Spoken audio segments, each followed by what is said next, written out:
want any parts of this. Okay, free myself. I gotta free myself and run away while he's praying to that damn painting. Get out. Get out. Get out, Jody. Get out, Jody. While his naked ass is bent over. Let's go. Let's go. Let's go. Jesus. Jesus. Jesus.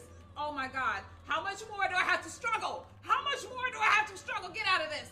Oh my God. Oh my God. Oh, we get up when he gets up. Okay. We get off it when he gets up. Good. Okay. Got it. Got it. We gotta run. We gotta run. We gotta run. We gotta run. Get out. Get out. Get out. Get out. Get out. Get out. Get out. Oh! Sister!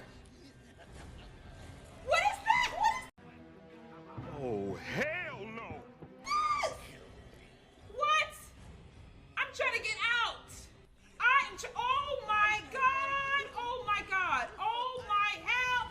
And he running too! Bitch, let me in! Bitch, no! Let's go.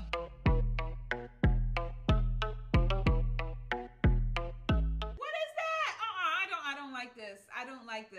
I don't want any parts of this. Okay, free myself. I gotta free myself and run away while he's praying to that damn painting. Get out. Get out.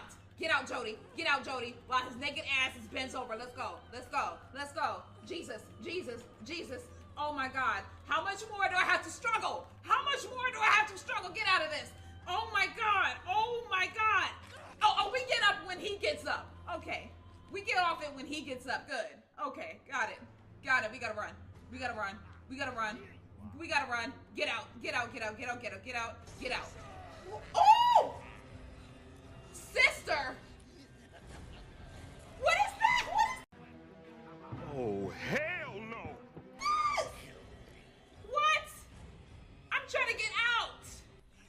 Oh my God! Oh my God! Oh my hell! And he running too! Bitch, let me in! Bitch, no! Let's go.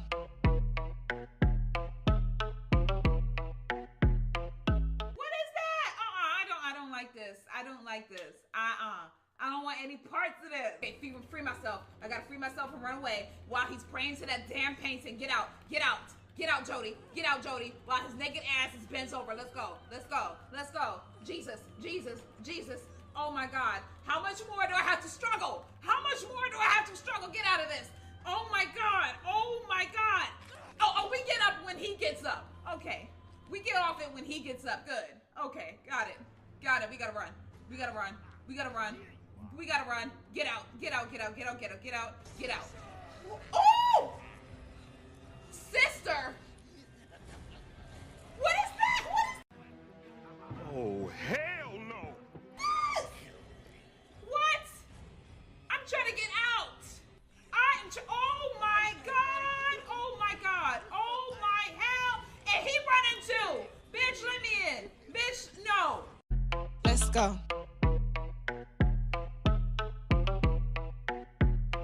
What is that? I don't like this. I don't like this. I don't want any parts of this. Okay, free myself. I gotta free myself and run away while he's praying to that damn painting. Get out. Get out. Get out, Jody. Get out, Jody. While his naked ass is bent over. Let's go. Let's go. Let's go. Jesus. Jesus. Jesus. Oh my God. How much more do I have to struggle? How much more do I have to struggle? Get out of this. Oh my God. Oh my God. Oh, we get up when he gets up. Okay. We get off it when he gets up. Good. Okay. Got it. Got it. We gotta run. We gotta run. We gotta run. We gotta run. Get out. Get out. Get out. Get out. Get out. Get out. Get out. Oh! Sister! What is that? What is... Oh, hell no! Yes! What? I'm trying to get out. Oh my God! Oh my God! Oh my hell! And he running too! Bitch, let me in! Bitch, no! Let's go.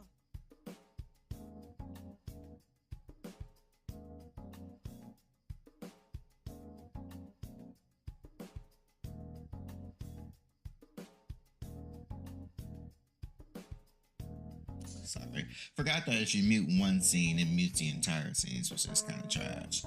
I hope the music is being played correctly. It mutes the entire scenes, which is kind of trash.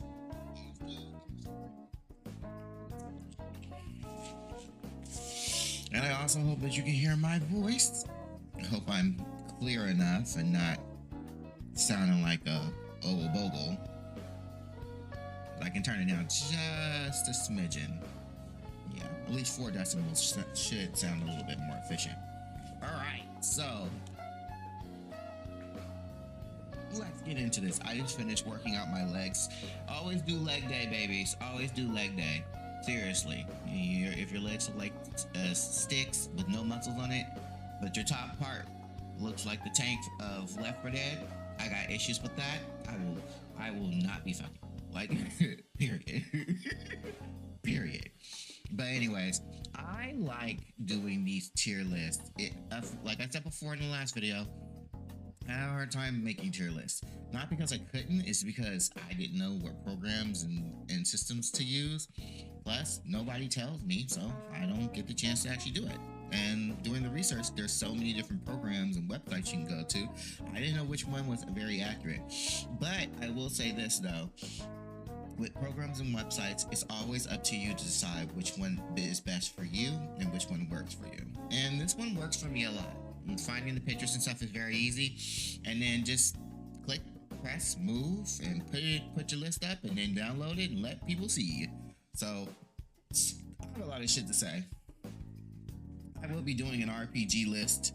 I did an Xbox game tier list. There are still a lot of Xbox games that is on the Xbox, but this list is what I played and what I enjoy. And now I'm gonna do a comic book one. I will do a manga one, and I also will do one on TV shows that I've watched. Yeah, most definitely. We can do one on TV shows that I've watched, because people need to know. And sometimes people don't watch things because they don't really get the actual publicity as it should, and they find it very uninteresting. So I understand that. But I also will be doing is going onto this website, because even though I've read all these books, it's been quite a while, so my memory is not full on like 100% par of, you know, what I can remember fully. But I will say these comic books are fun. Got a lot more in the list, the backlog lists, and I just wanted to show you just a few that will probably inspire you to like pick it up and read, or, you know, do its own thing. Whichever one you comes first, babies. Whichever one comes first. But like I said, grandmama is old as dust, and my brain is not fully 100%, but it's good. It's still quick. It's still quick. So let's go with the first one. Where I put Arcade King. Not a love. It's just more of, I'll put it on can only read once. The only reason why I could only read it once was Arcade King. I thought that was basically all about was a boy that it starts off with a boy going into the arcades and playing video games and so forth, and then eventually it ends up going into some weird Karate Kid moment where he is a prodigy of a father who is trash that forces him to be just like him, and fights him and has him fight with his brother. And now, since all the damage and trauma that their father has put on him, he's trying to now look for his brother, I guess, going through these arcades. But there's not like a whole lot of playing the video games. And I thought that was going to be the gist of it. Instead of you're an actual warrior and father is trying to father's trying to use you to make himself look good. And the reason why I didn't say legacy is people got legacy mixed up. Legacy is where you are basically giving all your financial gain, what you work for, and you're giving it to the next generation. Your child is not your legacy. Your child is just a new being that's brought into this world. The legacy is what you have created for yourself and that you're giving to your child. But your child is not your legacy. They will eventually make their own legacy of what they've done in the world and pass it on to the next generation. So people get those two mixed up. So that's why I said that's why I didn't say his legacy. He's trying to use his son to make him become just like him. And I also have a feeling that in the real truth, he's trying to like switch his body with his son, but yeah, we'll get to it. but it's a one-time read. It has only like a few issues. I think it's gonna continue, but it's a one-time read. I definitely was. It's a blink and a miss, as I put it. It's a blink and a miss. I blinked and I don't miss it. I'll continue it, but it's not my all-time love, and so forth. Now this Bingo Love, I loved it and I wanted more. Actually, it ended on a good note. So I want more. I want more of the premise into the next installments if they're gonna make. But it ended on a good note, and so I am happy for it. But Bingo Love is about basically like in the 1950s, two girls who are lesbian meet each other at a high school. Then they meet each other at a bingo party because of their parents, because of their grandparents. Their grandparents make them go to bingo, and that's where she met the girl, and she fell in love, and she had feelings for her, and requited feelings was really strong, and she's seen herself marrying her and the whole woodwork, and I was so proud and happy for her. And case in point, it's 1950s, so in the 1950s, you know how that shit goes. You cannot fall in love with the same sex. You homosexual, they call it. And since that went down, she had to let go of her love, who was her dear best friend. But eventually they get back together. It's a whole spiel with it. It's a whole requited love, sticking within the norms, and always hoping the what if, and maybe someday y'all meet up. And I'm grateful that it went that route. And it showed queer black love. So it showed queer people of color love. And I love that aspect so much to the point that it's like, finally someone is telling our story, but with two women protagonists, and I enjoyed every step of the way with it. And I suggest you read Bingo Love. Sorry that the title's been cropped out, but these images have to compress themselves, so bear with me on that one.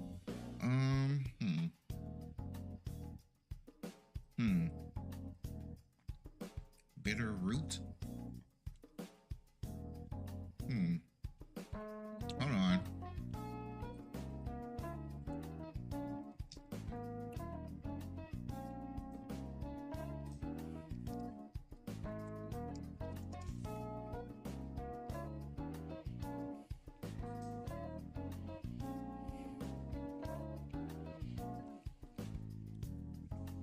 So, where do I put bitter root at? Here it is.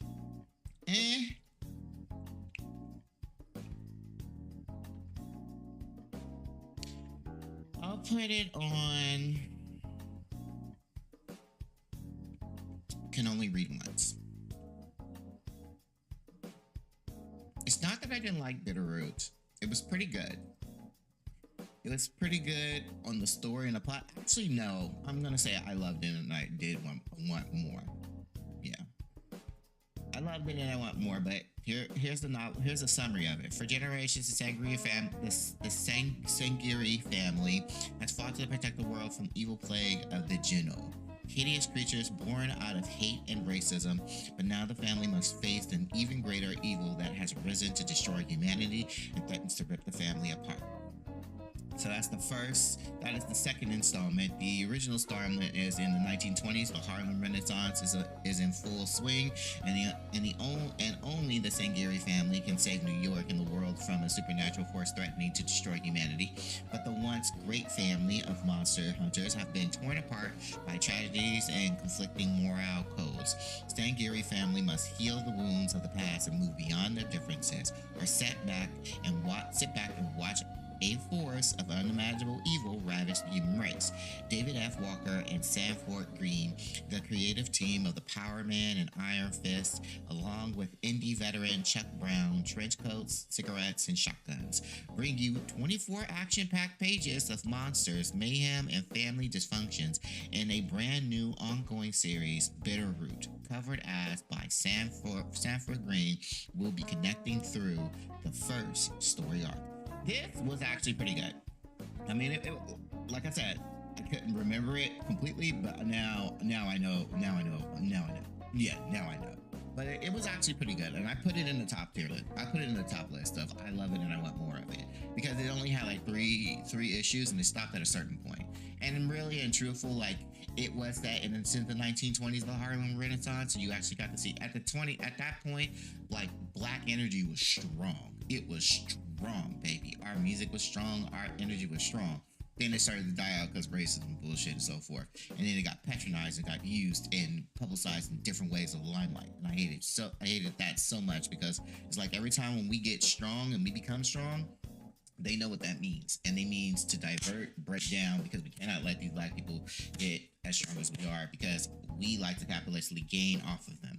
And that's what it went down. And the book, it really does picture the Renaissance in that light, and it really shows the dynamics within using the supernatural aspects. So you had like a whole bunch of these monsters that like possess only hateful, racist individuals, and then they just power it up times 10, turning the racist individuals into full-on breeding monsters and demons and so forth. And some of the Black people knew what these demons are, and they knew how to get rid of them. And it was using the Jinju root, and that root was used to like expel the demons and so forth. And they don't kill them; they just expel the demon out and then kill the demon, which is cool.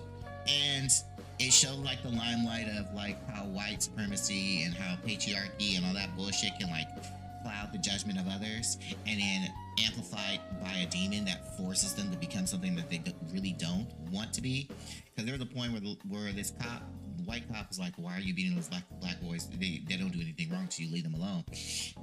And that white cop, which was his superior officer, got pissed off and then told him like, "This is how everything is always run down. If you let them run amok on you, eventually they're gonna take over and blah blah blah bullshit." And that demon saw it, and the demon amplified it and turned him into a full-on blown hideous monster that ravaged not only Black people, but it ravaged every race that was around them, including its own. So you got to see that dynamic and that correlation of, hey, racism is not just for one race, it affects all of us as a whole. And if we don't put a stomp on it, then it's gonna really destroy everything on sight. And I like that comic book. The artwork is good. The demon designs and creation was really good. The lore of African culture was really strong and deep rooted, and I love so much about it. And I highly tell people like read Bitter Roots. Read Bitter Roots and enjoy Bitter Roots, and I guarantee you will love Bitter Roots. So that's one. What's the next one? Black? Hold up. Let me look that up.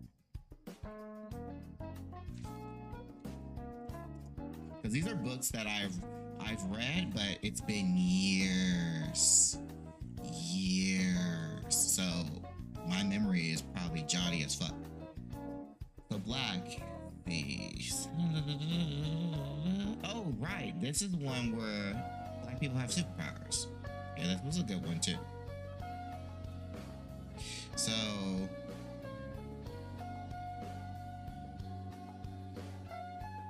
and it ended on a bad note. So it's here, the comic that blazed through Kickstarter during Black History Month of 2016. In a world that already hates and fears them, what if only Black people had superpowers? After miraculously surviving being gunned down by police, the young man learns that he is part of the biggest lie in history. Now, he must decide whether it's safer to keep it a secret or if the truth will set him free. So, this was literally about, which is true, what if Black people had superpowers? And the premise of the entire comic book was, well, what if Black people had superpowers? But only Black people. I don't know if other race had superpowers, but I know only the Black people had superpowers. I don't know if the Asians and the other brown and black folks had superpowers, but Black people, like Africans, had superpowers. And white people had no powers whatsoever, but they were good with their technology. So even if the Black people had superpowers, they already knew ways of like disrupting their powers and preventing them from using it and shit like that and so forth. So it was really cool. And a lot of people and a lot of the regime was trying to like, still keep them down even when they have powers. And people be thinking like, well, if you have superpowers, nothing can stop me. Oh no, there are always something that can stop a person with power. Like, don't believe the hype. You can be stopped. It just takes time and planning to figure out how to stop you. So this book was actually really good. It is from 2016. I did much enjoy it. I did want more. It was only 15 issues. It didn't have any more volumes, and it made me really fucking sad. And because it ended on a stupid note, and it felt like it should have been higher. It should have proceeded forward, but we're supposed to sell hard, but only if it's demeaning ourselves down. That's when our books, our games, everything about us sells. But anything that's uplifting doesn't sell, which is stupid as fuck, but we all know why. So I put that in. I love it and I want more of it, which I do. These three I loved it. I wanted more of it. This one I can only read once. So it's not like when I say can only read once, meaning I read it once and I may not go back to it. I love it and I want more of it, but I can always go back to these books. And in my other category, this is what you gave me, is meaning like, did you even try? Did you even try? It doesn't even look like you tried. Jesus Christ. Well, it's here and it exists. And then, nope, I'm done. Like, don't even make another one. Don't even try. I'm done with this series. That's how my category is. Which is why I put this, Darkstalker. Darkstalker, Night Warrior, is a comic book that they made. Most people don't even know that they made these. And it really goes deep into the lore of the Darkstalker characters, their own world building, their own base, everything. People be thinking like Morgan is not that. Morgan is actually fucking powerful. Really fucking powerful.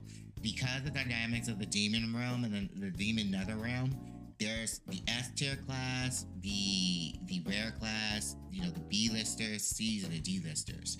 And if you're an S tier demon, you are the strongest out of everyone. And Morgan, who is supposed to be the last of her bloodline of succubuses, but we know they still exist, she is an S tier succubus to the point that she does not need to stimulate herself by going around and drinking and sucking out the sexual energy and desires of other individuals. She can actually secrete that herself and be satisfied and not die from hunger. But it doesn't stop her from going through people's dreams and then sleeping with men or women or whatever the fuck she wants and then draining you dry. So she does it because of the pure pleasure and boredom, not anything else. It also shows, like in the comic books, like she does shapeshift, and I was really happy that they showed that aspect of her shapeshifting into other women and so forth, and to get what she wants. And she is really powerful. Her magic, her skills, everything about her is on to par and higher, to the point that she became too strong that she would explode. Her power would basically keel over and explode and destroy all of the nether realm. So her soul had to be separated into two parts. One, her powerful ass S-class daddy father, who adopted her, took one half, and then the other half stored in the box. And then the one stored in the box is Lily. So it gets to the dynamic of that. Queen Bee, they get to the dynamic of that, and that image I'm showing you, where basically Queen Bee herself is literally an insect queen bee, mind you. Those two that look like eyeballs, that's the real face. The rest of the bottom part of the body is just a humanoid feature that it creates for itself. And Queen Bee is another superbulous creature that flies around, eating the souls of human beings, or any being for that matter, but not always being satiated because it's a bee. And it also talks about John Talbot, how he is a werewolf and how he is trying to bid on getting the werewolf that bit him. And then it talks about Felicia, who is a nun / movie star. It also talks about Pyron, who is an intergalactic demon alien that decides to go over to Earth to like wreck shit up after he finished wrecking shit on his planet.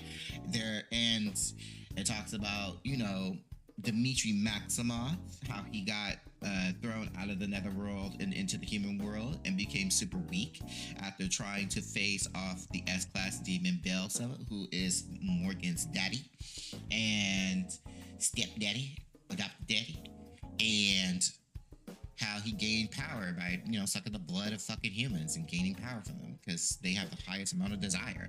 So this book goes in depth about the aquatic man and the Sasquatch and Yetis, and it goes really in depth with the story and a plot. There is a story and there is a plot and lines of everything too. It's always about Pyron's ass, but it goes deep on what each character is and what each character is all about in that world, and how the nether realm is interpreted with the human realm as well. So I like that whole aspect of it. I like the book. I want more. Japan, bring me more, please, because this shit was good. And then we got this 8 billion genies. 8 billion genies. 8 billion genies is what if everybody on the planet had one wish? And actually, you know what? Let me just find a sentence of it. Make it easier. 8 billion genies.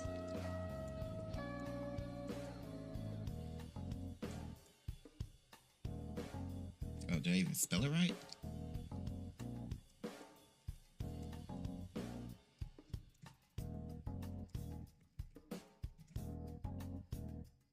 Here we go. If you had one wish, what would you wish for? Now, what if everyone else had one wish too? That's 8 billion genies, the new 8-issue series from Charles Soule and Ryan Brown. Curse words. At exactly the same moment, everyone on Earth gets a genie and one wish.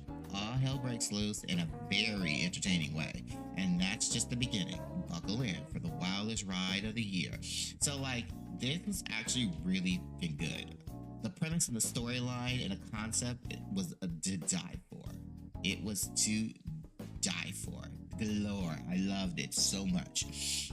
Because everybody had one wish, but everybody's there was everybody who wished to be tall. There was everybody who wished for the world to be a video game. There was everybody who wished to be a vampire. There was everybody who wished to be made out of metal, or wish, there was all so many superfluous, crazy ass wishes, to the point of the entire world just lost its shit, just became a fucking mess. But it was a beautiful fucking mess. I mean, you had the sun that was alive, that aged out and died too, because it was a living breathing thing. You had the world made out of cotton candy, or candy, other half is made out of cotton candy and candy in general. And it's just so what if you had one wish? What wish would you choose? And if you were the last person with that wish, what would you wish for if you're the last person? So it goes really deep into the lore and the decisional making of wordplay, and how would you word your wish, and what would you want for that wish? And then you also have to be careful, because if another person's wish is something, sometimes the wishes may interconnect and may not come to life. So it was really good. I did love it. I did love it a lot. And I did love the aspect of it.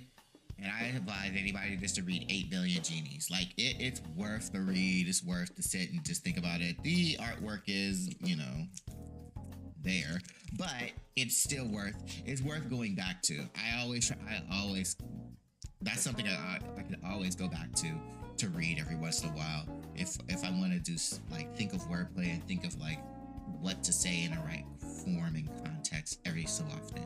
So, and then we have this, which is Hallows Eve, and I have nothing to say. This is what you gave me. Hallows Eve is just about a girl who basically works in the store, who doesn't feel beautiful about herself, but even though she's got a guy that wants to hit on her and shit like that, and then the store closes and she ends up in Halloween towns, I guess. It's supposed to be Halloween eccentric, but it just left me really uneased and uninterested. The plot and design about the character was just very boring. I felt nothing at a certain point when it came to this character. And no, I don't remember the names of characters from time to time. That's something you'll just have to read on. But this was not something that, in actuality, we're gonna say nope, I'm done. This is something that I wouldn't even wouldn't suggest to like people reading. However, I will say when it comes to Jean Grey, 2023 Jean Grey, yeah, this is something that you should read. This book here is just basically the aspect of the mindset of Jean Grey, of her dying all the time and then losing herself and trying to find herself and then finding herself within the Phoenix Forest and trying to move forward within her life. And now she's an Omega mutant and she knows how to handle her shit. And she's just constantly just like battling. It's like she's not battling other people. She really is battling just herself. And you see that inside this comic book. And it's just like, damn, Jean, can't get a break? Can't get a break. That fucking sucks. And then we have Marvel's Pride. I want more of that. I want more of that. I want more of Marvel's Pride. It was just a comic book that was like, here to the Pride community. Here's all the people who are gay. Enjoy yourself. Blah blah blah. And I would love to see a comic book on the yellow black Spider-Man who's gay, who looks like Mary Jane. A male version of Mary Jane. Like, it was really interesting. I did dare say, like, really enjoyed the premise and the energy. You got to see who's who, who's what, who's gay, who's not. And actually, this is something you can only read just once.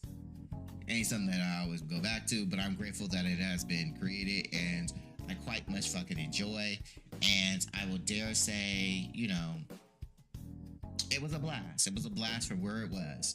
Now, X-Men mutant, the new mutant Kamala Khan was really good. Was really good. The aspect of her going to college, figuring out that she's a mutant now. She died 4 times in the comic book world. I didn't even know she died like 2, 3, or 4 times. God, girl. Well, this is always the old saying. You're not truthfully an X-Man until one of you dies and comes back to life. You're not an X-Man until you die, bitch.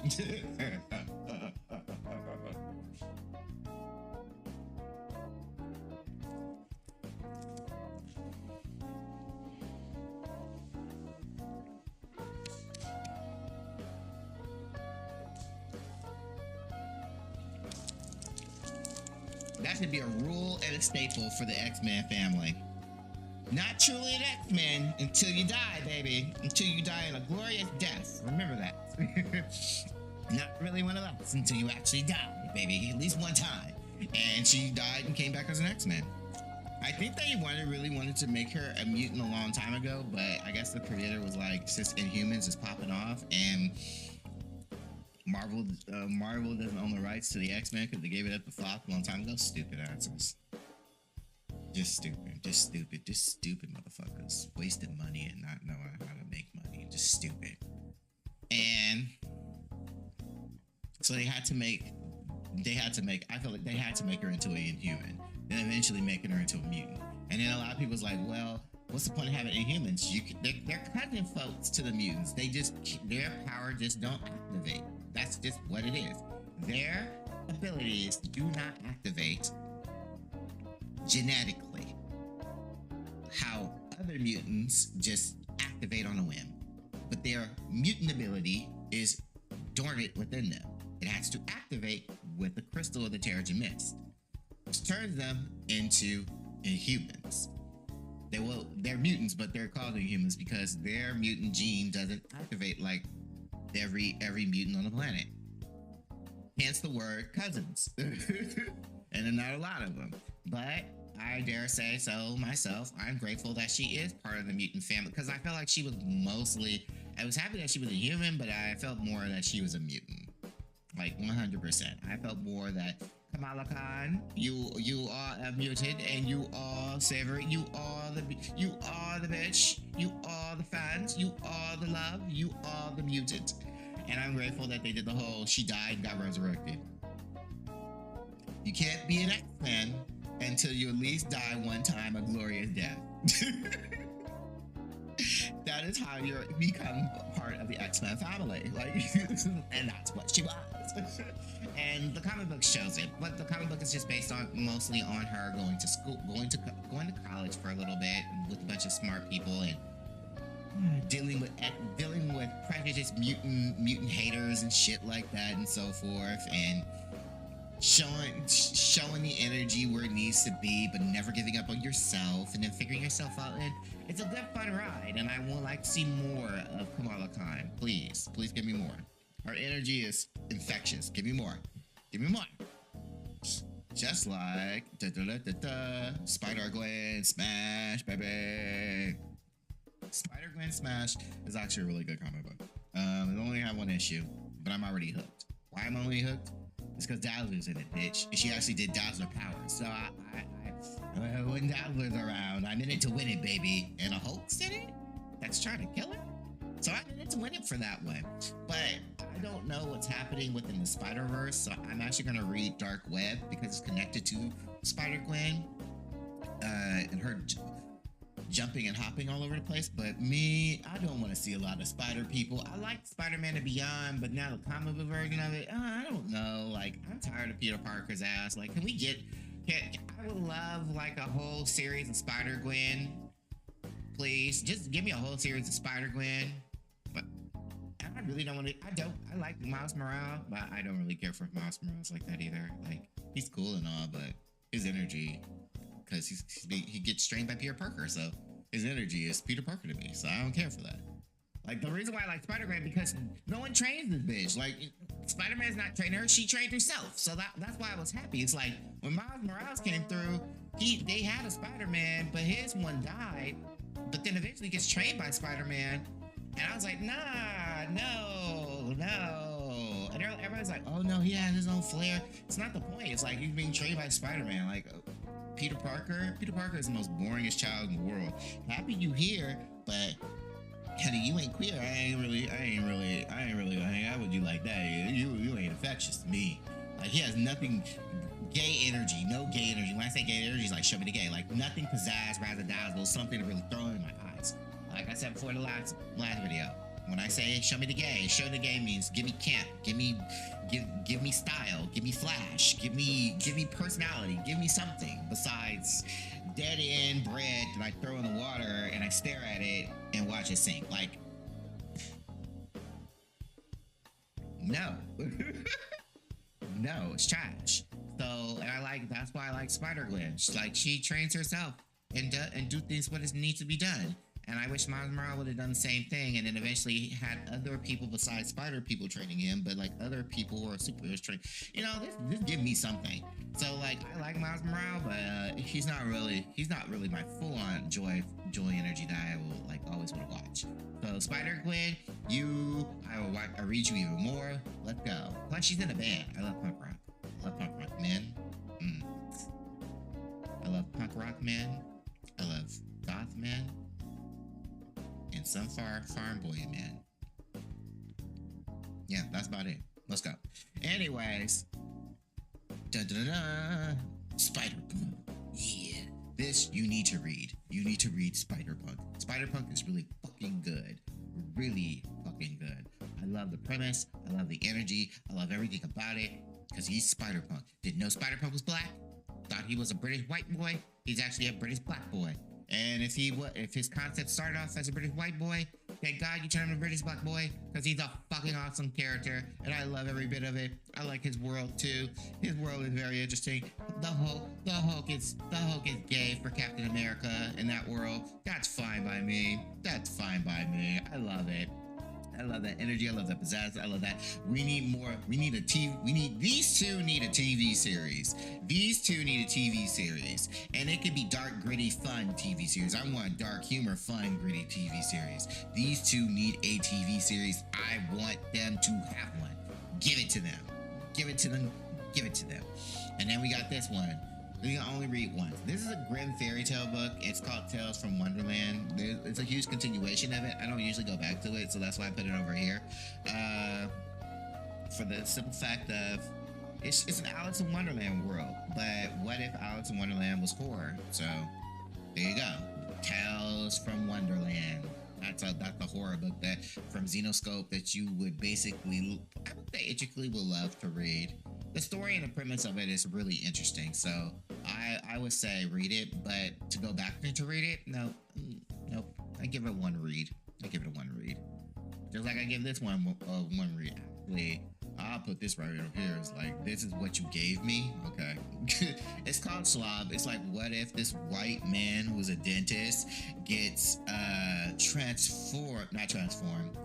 bodies with this big black, brown-skinned powerhouse superhero?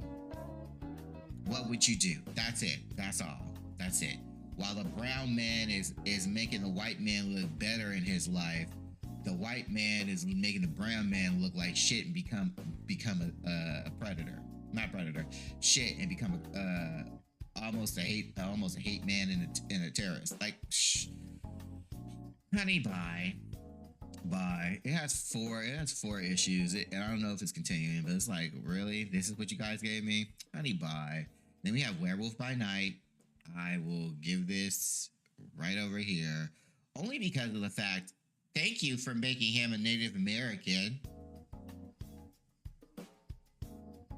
Thank you for making him a Native American. You caught my interest. Thank you. And bringing in tribal men's and giving it different energy, and he can only transform. He can transform whenever he wants, but as long as he has music in his ears, it keeps him human. Without the music, he gets pretty wild. I love his aesthetics, where his wolf hair becomes his pigtails. Like, his pigtails in the human form, and he transforms. He still ends up with his pigtails. Thank you, whoever designed that. Thank you. You are awesome. You're fucking awesome who did that. And Werewolf by Night is the same thing. Turn into a werewolf, save the day. That's basically it. I think they're in Arizona, but he's fighting off other super badass power monsters and so forth. So, he's trying to stop them because they're using mutations and they're trying to use his mutation and shit like that. So, like, Werewolf by Night got its own supremacy theme. Plus, it's in Marvel, so anything can happen in the Marvel universe. So that's the one thing I do love about it. Is like, it's in the Marvel universe, so anything can fucking happen in the Marvel universe. And, you know, shit. Just shit. And so I like it. I like the character. I like, I wish he was gay, but whatever. You know, straight love, you know. Yeah, straight love, him and his girlfriend. I pray that his girlfriend does not turn into a werewolf, because I just get so tired that the other significant other becomes a werewolf, blah blah blah, or another beast.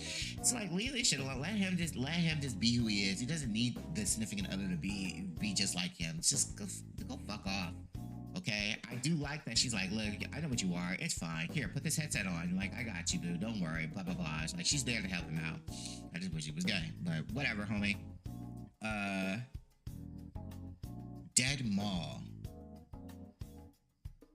Boop. Wait. Dead Maw. I want more. Only because it ended on a sour note. So, Dead Maw is, let me just. So,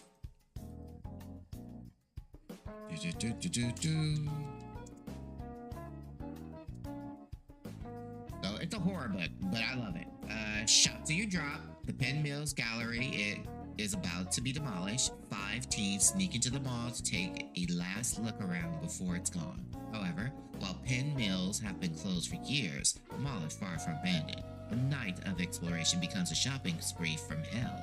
The teens must contend with the sprawling, transformative cosmic horror of Penn Mills, or be trapped forever within the dead mall. Sir Caesar, or Cesare, is a critically acclaimed horror author and is a leading voice in emerging genres. A contemporary YA horror, Clown in a Cornfield earned 2020 Bram Stoker's Award nomination, multiple starred reviews, and it has been optioned for a film. That's congratulations. It's been options for a film. Yet it still didn't come through. But I will say, however, I like it. I like the premise of it. The mall is a sentient being that feeds on the energy of other individuals, and the way it gets you is by basically giving you something that you really want to have in the mall. Some of you desires. and then flips it and turns you into that that confectionist energy that you desire, turns you into a monster like that.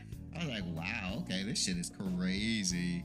And I was hoping that it ended on a good note, but it ended on a sour note. Like, it really ended on a sour note. And I kind of wish that it ended on a sour note, but I do love the energy and the premise of it and the being that's controlling everything. And I love every bit of it. And the monster designs are cute as fuck.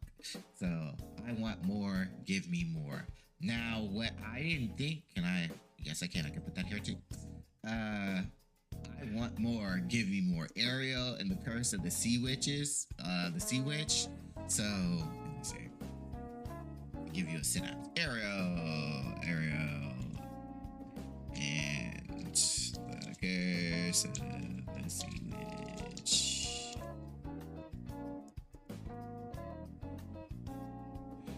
So, Ariel and the Curse of the Sea Witches. Okay, so the new graphic novel stars Princess Ariel from Disney's The Little Mermaid. It's perfect for kids ages 8 to 12, it is, who loves graphic novels and the Disney princess. Princess Ariel joins Prince Eric on his trip to the Arctic to oversee the construction of a new port. But when Ariel discovers that the project is endangering the coral reefs below and the merfolk who lives there, can she convince the team to stop work where the merfolk take matters into their own hands? This hand-cover graphic novel contains exciting full colors, comic panels, and well as pages taken from the princess' very own journal from their adventures. It was nice. It was nice because you got to see the aspects of different merfolk. And this one is considered to be the Inuit. It's an Alaskan indigenous natives who live in Alaska, who live in the Arctic, Alaska, and Canada, and so forth. And I love the aspect of it. I love it by heart. I love showing the tribal tattoos of the natives that live there, showing who they are as people, and so forth. Also seeing how the Danish and the aspects of the Danish power is ruled over the colonialism state. It's sad, but it is true, and it's part of history as well. And I like to see the indigenous individuals, and then you see the indigenous mermaids, where they too have their own like tribal tattoos and so forth, and how they don't look like Ariel. They look pale and blue because they live in the Arctic, and so in the Arctic they can live there because, you know, it's warm to them. I love that. I'm sad that Ariel can never just like transform whenever she wants to get into the water. That's kind of stupid as fuck that they don't give her that ability, but it's whatever. And I enjoy every last bit of it, and I am so proud and so happy whoever made this book. I want more. I want her to explore all the 7 seas of the world and explore and see different merfolk and different people, and then the combination of the lore of the humans like working together with the merfolk, or some not. Kind of like when gargoyles went to Japan and found out that the Japanese gargoyles don't have to worry about, you know, they don't turn their backs away from this. They turn their backs away from the sun instead of being in the front. And Goliath was like, "Why do you do that? We set ourselves in the front." And he was like, "This is because we believe that the humans will protect us." So that way we put our backs away instead of instead of going forward with the sun. And Goliath was like, "Oh, that's interesting." So like to see that symbolic ratio, that was really good. And I would like to see that in this novelist comic book for Ariel, if they continue it, that she goes to the 7 seas and meets other mer people, and that also shows that Triton is like not the strongest one of the seas. Like there's others, and she goes and she either helps them or, you know, tries to build around shit like that and so forth. I would love to see that go down because I did love the book and it was very interesting. Only because of the concept outside. Plus we have the TV show, but all the mer people were the same. The only difference was the octopus people, and that was it. And I was like, there should be different mer people, but whatever. Not just by color of the skin, but, you know, different mer people. So I like this book. I want more of it. I definitely want more of it. However, I will say one thing. This is the only read once. Bane. Batman, the bad day. Bad day for Batman. Bane. So like that is an only read once. It did not continue on, so it was an only read once energy. So it was just basically about Bane being Bane. Like, he leaves, he gets free, but he ends up just becoming a wrestler and stops anyone who's taking Venom and stops people who are promoting and making Venom. So that's just basically it. It's like, it's just his story and his correlation of like who he is as a person, besides being the ruthless criminal that he was before, who is the outside of you know, being a criminal and then restarting and reforming himself. And I like that. I really do. Because I don't believe Bane to me should have been like a villain of the group. I feel like he should be like at least Catwoman, anti-villain, like anti in between. Like, steal because it's fun, but I will help out wherever it needs to. I just felt like Bane should have been that way. Especially his backstory, because I was like, damn, you started off in prison as a baby. You didn't know anything else. So of course, you would have a fucked up moment of life. But once you got out of the world and you got to experience the world and got to experience people, that's still your choice. Whether if you want to keep being a fucked up idiot or try to work better to know who you are and become better for yourself. So that's one thing I dare say about Bane that I do love and dislike about him. But I'm actually grateful for reading the comic book at least one time to see like, oh, he actually did try to reform himself and become better and do better. But he's still it's a push and pull feel. He's still trying. Now this, love it. It's gonna automatically go up there. Love it. Mary Jane and Black Cat, love it. Now I gotta look for more of the comic books of Mary Jane and Black Cat. It's just the dynamics of Mary Jane and Black Cat's energy. Because Black Cat is literally like Selene as Catwoman. And Mary Jane, I don't know who she is. I guess she's like Lana from fucking Superman. But the energy to me has just always been like very breathtaking. Because you got two beautiful ass women, but they're all like this one ditzy, boring ass motherfucker. I don't know why. And to see Mary Jane say, you know what, I'm done with Peter Parker's ass. Like I'm married and I got 2 kids and I'm living my life and my dream with this man here. And that makes me so happy and so proud. Like she's moved forward and she's like becoming the woman that she needs to be. And Black Cat's still stuck on that Peter dick, and I'm just like, girl, if you do not get the fuck up and move forward, I swear about it. But Black Cat is bisexual, so Black Cat, she be kissing everybody and be having fun. She's like, I'm gonna fuck, like I'm just gonna do me and call it a day. I'm still in love with that Peter Parker motherfucker. I'm like, I don't know why, girl. I really don't know why. I don't know why. But this comic book in general is basically, it has to deal with demons and demon mythology and lore and limbo and going to hell, and I love this so much. And then seeing fucking Mary Jane have powers, like, and it's not just like I have super strength. It's slot powers, baby. Oh, we need more of that. I need more of this. I love it. That's what made me love fucking Wanda's dumbass, and then they gave her working reality powers because it was too hard to give you premonition powers. Well, shit, you did it for Mary Jane's ass, and her power is slot power, whereas slots is literally gambling. It's predetermined. Like you don't know what you're gonna get, so you might get lucky sevens, you might get 3 bars. So it's like, what the hell? Like you done it, dickwad. So give fucking Wanda fucking probability luck powers. Like, why is that so hard? Like, it shouldn't even be hard for you. Give her probability powers. Like, sometimes she may hit you with a water ball. Sometimes that water ball turns into steam, and then it might turn into gas. Like, like I loved it. I loved it that Black Cat's like, girl, why did you not tell me? Friends, why did you not tell me what about your powers? And she was like, girl, slap machine up, okay? And then she ends up getting power that turns her into pudding.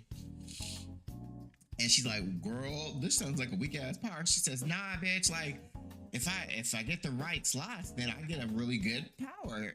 She's like, I saw it. Why did you turn back into wings? This winged flying bird thing with the sword. She's like, that's rare. Its powers will always not be the same.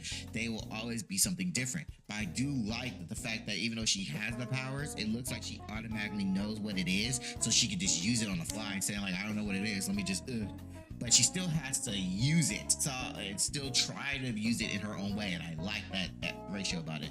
But the book is mostly about demons. It's a combination of shit though. Like it's demons from hell and her, and the world is getting hit with hell and shit, and they gotta go back. They gotta go in there and try to fix that shit. But it's a combination of other books with Black Cat and Mary Jane. So I dare say so. Like, it's a good dying fee. And hello, Ralph. Hello, how are you? But I love it. I love Mary Jane and the Black Cat, and that's why I put it in. I love it, and I want more of it because now I gotta go through my list and find me some more Mary Jane and Black Cat. The dynamics and the energy is really good. It's really good, and I enjoy every last bit of it. Y'all know I'm gonna do this. She-Hulk. She-Hulk, attorney at large. I like this. I like this just because they kept it in the dynamic of She-Hulk, in the world of She-Hulk, and Jennifer's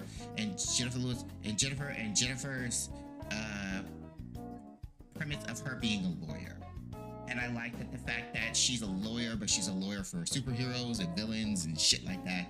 And I enjoy it. I enjoy every bit of it. I ate it up. I was like, this is what She-Hulk should have been. Not that bullshit Disney Channel live action. It should have never been live action. It should have been a cartoon. Stop making live action shit. It doesn't work. It doesn't work because you're not really taking the full correlation of what the book really meant when people were reading it. Like everything, every jargon should have been She-Hulk being an attorney for superpowered people. And this will be a point where people could just do cameos. And I think the hard part is why a lot of live action fail a lot right now is because they're like, well, we have to pay these actors and pay them to do fucking cameo. Like the whole point of the Marvel universe is literally them doing cameos. Like they live in the same fucking universe. It's okay if you do a cameo of fucking Thor just sitting there eating a damn burger with fucking Daredevil, and She-Hulk's coming around, get them a coffee, just say, hey, what's up? That's it. We don't need a whole story of Thor. We just need just do those things, and it makes it will flesh out more that these people exist in this world. Because we got to that whole thing where they're just like, well, what happened to Iron Man and fucking, you know, not Iron Man, but Iron Fist? Like, they all is in this, they're all up in New York. What is this? Why are they not there? Oh, you got for the Fortnite community? This ain't Fortnite, baby. This ain't Fortnite. You came to the wrong community, honey. You came to the wrong community. This ain't Fortnite. This is me doing the list. Oh, wait, no, you saying I come from the Fortnite community. I'm so sorry, Ralph. I'm so sorry. I'm thinking of something different. I get people saying dumb shit to me a lot of the time, so usually I just try to clap back, but I don't want to clap. I clap back too fast. I need to reread your stuff. My apologies. You just came from the Fortnite community. I hope that's good for you. Yeah, I hope that's good for you. Right now, I am doing my tier list of comic books that I like, and sometimes we'll only read once. And you know, why did they make this? And then nope, I'm done with it. So right now, I love She-Hulk, and I'm happy for She-Hulk, and I want more of She-Hulk. And come on, just make this into an anime. They make this into a cartoon, and let's be done with it. Like, don't do live action because y'all don't know what the fuck y'all doing. It's just too much. Black Flamingo? Black Flamingo. Hold up. I gotta see what Black Flamingo was all about. Like I said, some of these books I've forgotten about them. Black Flamingo.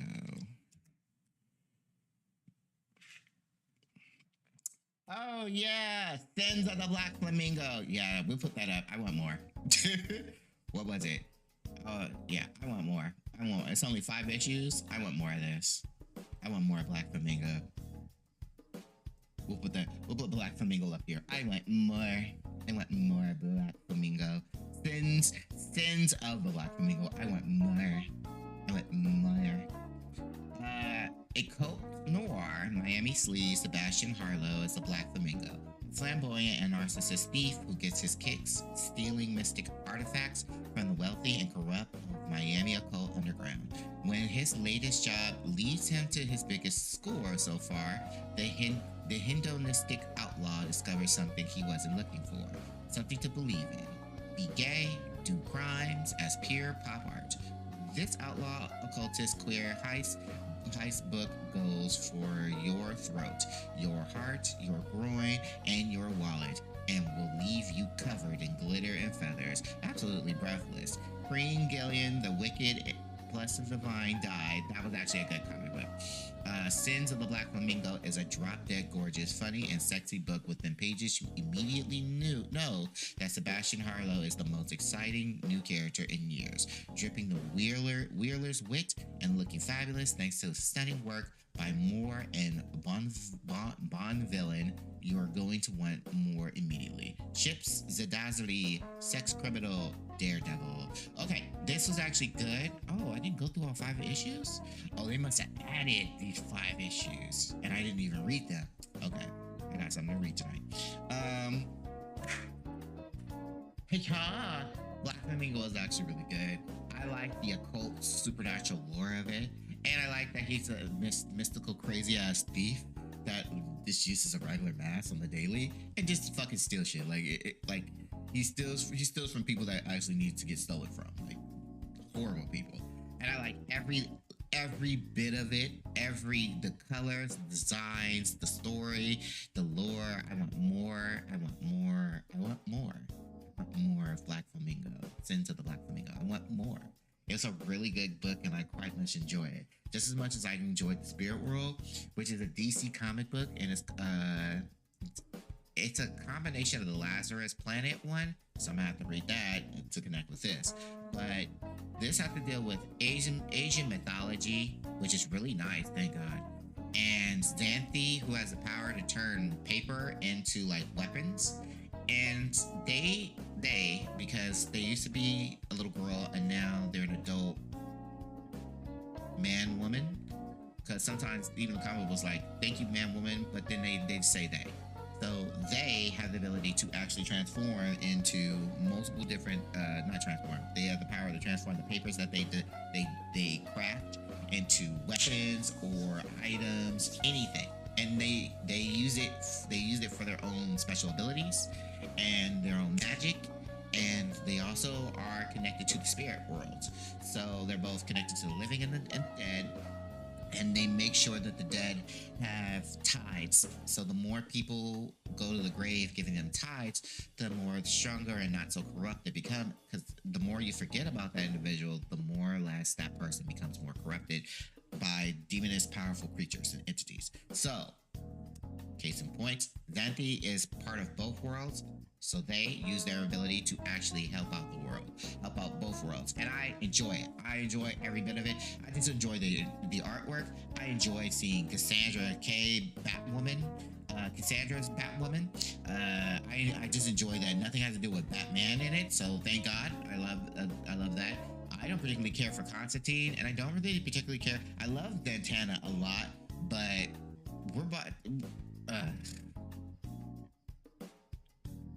sometimes I just get tired of her. Like, I can't believe in myself because of my father. Look, bitch, if you're gonna fuck your father, go fuck your father. Go marry your fucking father, because that's what it sounds like to me. It's like everything has to deal with your father. Your father has died multiple times. Bitch, get over yourself.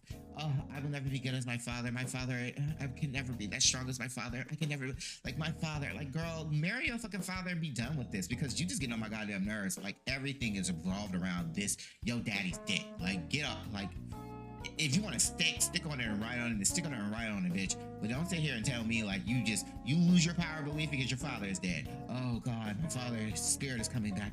Oh, I can't believe in myself anymore. Get the fuck out of here. Like, oh God, she gets on my goddamn nerves with that bullshit. And she's literally a very powerful ass character. Then we got Constantine's like, hell, I'm fucking powerful. I don't give a fuck. This blonde hair, blue-eyed motherfucker.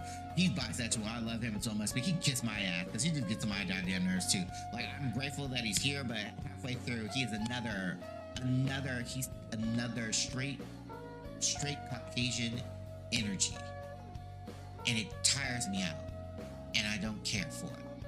But everybody loves him, and I'm just like, I don't know why y'all love this man. He is literally boring the fuck out of me, like 100%. The kind of boring the fuck out of me too. I love my girl, but I'm just like, I need someone better, just with more energy, because she's getting on my nerves. Will be on her daddy's dick. And then Xanthi came to fruition. Spirit World, thank you. I love you. I love you. I want more of you. Please don't die out. Xanthi, you are awesome. And this comic book was awesome for the DC world. I want more. Give me more. And I will be looking for more. I'm actually going to go through the whole Lazarus bullshit that they're going to go through, and then the connections between Xanthi and the Lazarus world. So that's another one. I want more of this. Y'all already knew that was coming there. I want more of this. This is the Street Fighter versus Darkstalker. So have you ever thought, what would happen if the Street Fighter world and the Darkstalker world actually fought each other? Like, what would happen? And it is super good. I love it. I love seeing Chun-Li kick Morgan in the goddamn face. And Morgan's like, bitch, did you just kick me? Like, I can't believe you. Wow. I also love the fact that even though their worlds are colliding yet again, Chun-Li knows who Morgan is, because their world has crossed over before. So I love that. I love they put it in the comic books, and I also love that they put it in the actual video games too. And that makes it really fun.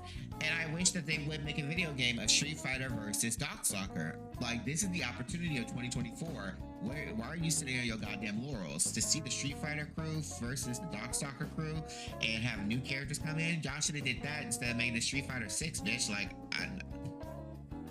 Tekken is literally going fucking floor Street Fighter. I'm telling y'all, it's gonna floor it. I already feel it in my bones. But they should have made a Street Fighter versus Darkstalker and a Street Fighter versus Tekken. They did a Street Fighter versus Tekken. They should have did a Tekken versus Street Fighter, I believe, in reverse. But, you know, to each his own, I guess. But this comic book is really good. It's just a combination crossover of Street Fighter versus Darkstalker and their worlds intermingling one another. After I finish this live stream, I'm actually gonna go and I'm actually gonna read the comic book and eat some noodles, and, you know, read the comic book yet again, so I can get my mind situated even more. And then we have Dawn of the Undead. Nope, I'm done with it. Case in point, short moment. There ain't no dead people. It's like a few chapters that's with dead people, a few pages with dead people in it, and then the next chapter is aliens. The next chapter is something else. So nope, I'm done with it. I just had to have some that had nope, I'm done with it bullshit. And also, this is nope, I'm done with it too. That is the DC Vampire Killer with Harley Quinn in it, and it's just like what if moments. So I guess in this installment, a lot of the DC characters become vampires. That's it. A lot of the DC characters become vampires. And then in this other installment, Harley Quinn is the hope of the world, because her blood can kill vampires. That's it. So I was like, I'm done with that. I'm done with that bullshit. Fuck off. I'm done with that. But this is my list of I love it and I want more. Bingo Love, Bitter Root, Black, Darkstalker, 8 Billion Genies, Jean Grey, the new X-Men mutant Kamala Khan, Spider-Gwen, Smash, Spider-Punk, Werewolf by Night, 2022 or 2023, Deadmaw, Ariel, with Ariel and the Curse of the Sea Witch, Mary Jane and Black Cat, She-Hulk, Sins of the Black Flamingo, Spirit World, and Street Fighter versus Darkstalker. And then I only read it once, never go back to it again.